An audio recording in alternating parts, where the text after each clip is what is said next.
অনেকে প্রতারিত হচ্ছে এবং দুঃখজনক হচ্ছে অনেকে যা দেখে তাই বিশ্বাস করে, মানুষের স্বভাব। তো ভাবতেছে আমি বুঝি ডিব্বা বেচতেছি, আমি বুঝি স্লিমিং জুস বেচতেছি, যারা আমাদের সম্পর্কে জানে না। তা স্বাভাবিকভাবে আমিও তো এটা নিজের জন্য খারাপ মনে করতেছি। তা আমি যদি সত্যি দেখি যে এই লোকটা এইসব করতেছে, তবে এই ডাক্তার নামের কলঙ্ক, আমি নিজেই ভাববো, তাই না?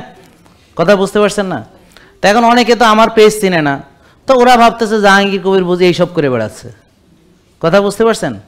তা এখন আমার সম্পর্কে তাদের একটা ভুল ধারণা হবে, এটাই তো স্বাভাবিক। তা এখন আসেন, আপনি পেজ চেনেন আমার কেউ?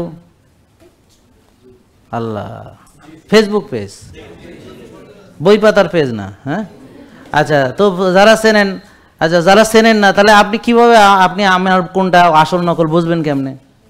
যারা চেনেন না বুঝবেন কেমনে? এক হচ্ছে এখানে কতজন ফলোয়ার আছে আমাদের পেজে ফেসবুকে? কত বোন বলেন, কত? হাত তো তুলছেন, কইতে না, কে পারবে? আপনি কত ভাই? হ্যাঁ, এক্সিলেন্ট, তুমি ঠিক বলেছ। আসো এদিকে আসো, একটা পুরস্কার দিয়ে দিই। ও 3.4 মিলিয়ন, মানে 34 লাখ। আচ্ছা যাই হোক, ওটা ও ছোট মানুষ, ওরে দে। আপনি এরম করেন কে? দেখে এদিকে আসো। হ্যাঁ, ও ছোট মানুষ বলে ওরে দিতেছি, যে ইয়াং জেনারেশন। তো সবাই এই যে এটা হচ্ছে আমাদের ফেসবুকে আছে 3.4 মিলিয়ন, জোরে হ্যাঁ। আচ্ছা ইউটিউবে কত? 27 লাখ। কে বলছে? আচ্ছা আসেন, আপনি আসেন। হ্যাঁ 27। হ্যাঁ, আরে বেচারা পুরস্কার পাইতেছেন। আচ্ছা যাই হোক, মহিলা কনসিডার করে দেন ভাই। মহিলা, হ্যাঁ হ্যাঁ ওইটাও বলছে, জি ধরেন। তো জোরে জোরে আমরা, হ্যাঁ হ্যাঁ, পুরস্কার পাইছে বলে কি হাত তালে আসতে হইতেছে নাকি? জোরে দেন। হ্যাঁ থ্যাংক ইউ, সবাইকে ধন্যবাদ। তো এখন আমাদের ইউটিউবে আছে 27 লাখ, এর বাইরে কোনোটা আমাদের না, যা সব ভুয়া। আর ফেসবুকে আছে 34 লাখ, এর বাইরে যা আছে সব ভুয়া, শেষ।